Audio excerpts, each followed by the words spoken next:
Imagine yourself preparing for an exam जिसमें answer keys random कुछ भी गलत बन रही है। इवन जो चीजें कॉन्स्टिट्यूशन में मेंशन्ड है उसको गलत मान लिया जा रहा है।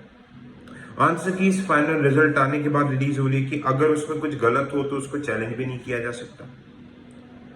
मैंने काफी चीजों में, जैसे लास्ट ईयर से हम देख रहे हैं 2-3 सालों से, एकदम सही क्वेश्चंस, ठीक है, जिसका करेक्ट आंसर्स भी है। ओके, जैसे हिस्ट्री का क्वेश्चन जब 2024 वगैरह में था, गलत डिलीट कर दिया जा रहा है। नो अकाउंटेबिलिटी क्यों बनाया जा रहा है, ऐसा क्वेश्चन कौन बना रहा है? Even in the mains examination of UPSC आप एक चीज देखोगे कि किसी को एक्चुअली नहीं पता कि आंसर राइटिंग का सही फॉर्मेट क्या होता है। नो वन एवर नोज कि भाई किस पैरामीटर्स ने यूपीएससी इवैल्यूएट करी है। यार हमें तो ये भी नहीं पता कि इवैल्यूएट कर कौन रहा है, who is writing, who is evaluating our destiny. जितने भी कोचिंग इंस्टीट्यूट है सब करा रहे हैं सब अंदाजे के बेसिस पे कि भाई ये क्वेश्चन इस पे ऐसे लिखना है, इसको ऐसे करके करना है। अगर पैटर्न डिकोडेड होता तो आप मुझे एक चीज बता दो, जो बंदा आईपीएस, काफी आप लोगों ने सुना होगा, इस अटेम्प्ट में आईपीएस बना, नेक्स्ट अटेम्प्ट में भाई 20-30 नंबर से मेन से नहीं निकला, 40 नंबर से मेन से नहीं निकला। ऐसा तो है नहीं कि एक साल में भाई उसके पास कॉन्फिडेंस बढ़ जाएगा। अगर उसमें वो क्वालिटीज है वो निकालेगा ना।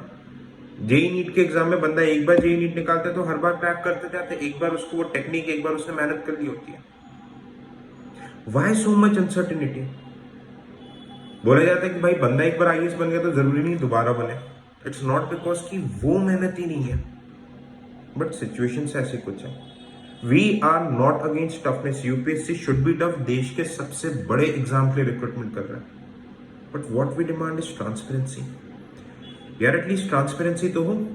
आपने जैसे 25 का रिजल्ट देखा, मैं थोड़ा लेट वीडियो इस पे क्यों बना रहा हूँ, बिकॉज मैं जब तक खुद से चीजें वेरीफाई नहीं करता, खुद मैंने कम से कम 100+ बच्चों से मैसेजेस एंड फोन पे बात की है।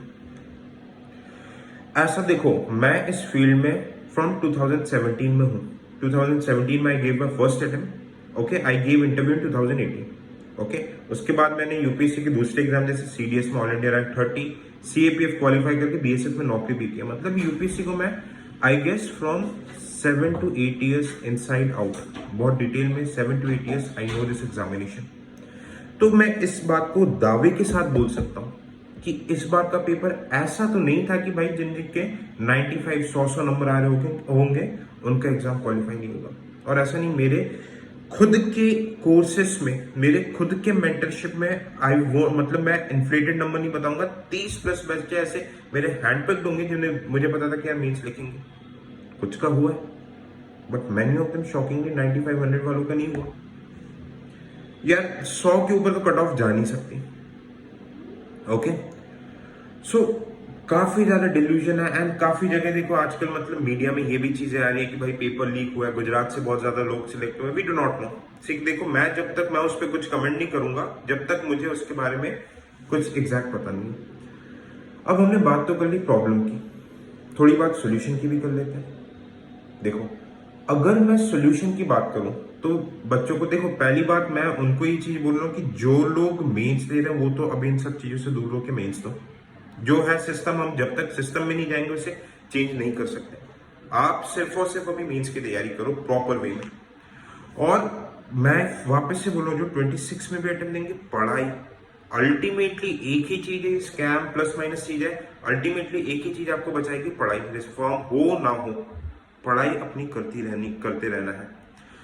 अब सवाल ये आता है कि काफी लोगों को लग रहा है ये कुछ नहीं होगा। क्यों नहीं होगा? 2014 का एग्जाम्पल उठा के देख लो। एक वाइड प्रोटेस्ट हुआ था, गवर्नमेंट को रिफॉर्म्स लाने पड़े थे।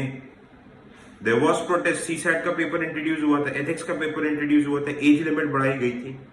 तो यार ये चीजें बिल्कुल भी हल्के में मत लेना कि अगर आप अपनी आवाज रखते हो तो वो सुनी नहीं जाएगी। बट हाँ, आवाज में कलेक्टिव वॉइस होनी चाहिए, ओके, कलेक्टिव बार्गेनिंग होनी चाहिए। इवन जैसे कि आप सिविल सर्वेंट बनने वाले हो, अगर आप किसी एरिया में रहोगे, आपके ऊपर अनड्यू इलीगल पॉलिटिकल प्रेशर होगा, आप सोचोगे नहीं भाई हम पॉलिटिशियन से नहीं लड़ सकते। आप एक सिविल सर्वेंट बनने वाले हो, आपको अपनी बात अच्छे से रखना आना चाहिए, कोई से भी प्लेटफॉर्म हो। हाँ, बट कैसे रखना है सर, रखने का एक सही कॉन्स्टिट्यूशन तरीका होता है, ठीक है। सो आई डो नॉट नो, मेरी काफी दूसरे लोगों जो इस फील्ड में काफी सीनियर्स उनसे बात हुई है, ठीक है, उसके ऊपर डिस्कशन भी हुआ कि यार ये चीजें चेंज होनी चाहिए। सिस्टम में ट्रांसपेरेंसी आना बहुत ज्यादा जरूरी है। वाई नॉट, जैसे कि भाई यूपीएससी जब आंसर कीज में इतना वेरिएशन आ रहा है तो आप प्रीलिम्स के रिजल्ट के पहले आंसर कीज दो, things can go to the court. There should be transparency. RTI क्यों नहीं मीन्स के आंसर कॉपी में लग सकता है? Why there should not be any standard way? काफी स्टेट पीसेस में लग रहा है, कैंडिडेट्स जाते थे go and see their own copy. RTI लगनी चाहिए भाई। ट्रांसपेरेंसी टफ रखो, मैं तो बोल रहा हूँ वर्ल्ड का टफेस्ट एग्जाम है और ज्यादा टफ बनाओ, ट्रांसपेरेंसी तो रखो कि जो एक्चुअली मेहनत कर रहा है उसके साथ इनजस्टिस नहीं है। तो देखो, पढ़ाई चालू रहती है, मतलब पढ़ाई आपकी कांस्टेंट होती नहीं रहनी चाहिए। We I am in negotiation with some of the peoples. आप मेरे साथ टेलीग्राम पे जुड़ जाइए, टेलीग्राम चैनल का लिंक इस वीडियो के डिस्क्रिप्शन पे, और पढ़ाई कंटिन्यू रखिए। ओके, वी हैव, हमारे पास सपोर्ट है, मैं mains mentorship, 1 page notes, everything I am doing. आप इसको सिविल सोल्जर के ऐप में जाके एक्सप्लोर कर सकते हो। बट फॉर दिस पॉइंट आप मेरे साथ टेलीग्राम पे जुड़ोगे, ना कि जो भी जैसा भी होगा I will keep you inform. Again मैं बात बता रहा हूँ, मेरी बातों को मिस इंटरप्रेट ना कीजिए, पढ़ाई करते रहो, एंड जो भी transparency equal, I would say fair, as per the principle of natural justice, fair application of law, transparency should be there. हम एक संवैधानिक कॉन्स्टिट्यूशनल वे में अपनी बातों को जरूर से रखेंगे। जो भी अपडेट होगा मैं आपको टेलीग्राम पे नोटिफाई कर दूंगा। Thank you so much. जय हिंद।